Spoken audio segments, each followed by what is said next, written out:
తెలంగాణ జాగృతి వ్యవస్థాపక అధ్యక్షురాలు కల్వకుంట్ల కవిత గారి ఆదేశానుసారం ఇవాళ రాష్ట్ర ఎన్నికల కమిషన్ గారిని కలవడం జరిగింది.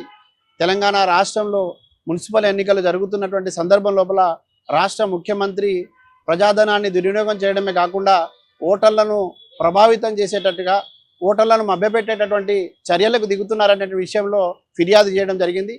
ఎన్నికల కమిషన్ అధికారి ఇవాళ చీఫ్ సెక్రటరీ గారికి లేఖ రాస్తామని హామీ కూడా ఇచ్చినారు. కానీ ఇవాళ ఈ రాష్ట్రంలో ఎన్నికలు జరుగుతున్న ప్రతి సందర్భం లోపల కూడా ఈ రాష్ట్ర ముఖ్యమంత్రి ఎన్నికల నిబంధనావళిని తుంగలోకి తొక్కి అధికార దుర్వినియోగానికి పాల్పడతా ఉన్నారు. ప్రజా సొమ్మును దుర్వినియోగం చేస్తూ ఉన్నారు. అదేవిధంగా ఓటర్లను మభ్యపెట్టడానికి పదే పదే ప్రయత్నం చేస్తున్నా కూడా అటు అధికార యంత్రాంగం ఇటు ఎన్నికల కమిషన్ వైపు నుంచి సీరియస్గా చర్యలు ఉండని కారణంగానే పదే పదే మళ్ళీ ఆ తప్పులు దొర్లుతున్నాయన్న భావన మేము ఇవాళ వ్యక్తం చేసినాం. తెలంగాణ జాగృతి ప్రజల పక్షాన ఒక డిమాండ్ చేస్తూ ఉన్నది.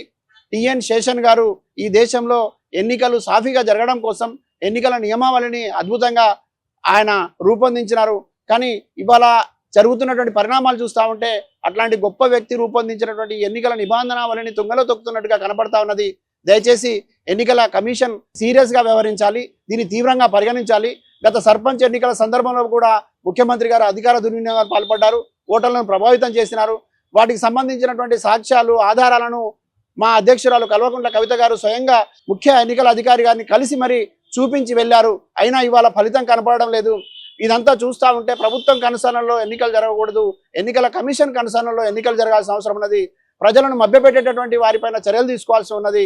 బాధ్యతాయుతమైనటువంటి ముఖ్యమంత్రి బాధ్యతలను విస్మరించి వ్యవహరిస్తున్న తీరు ఇవాళ మొత్తం యావత్ ప్రజానికం తప్పుపడతా ఉన్నది.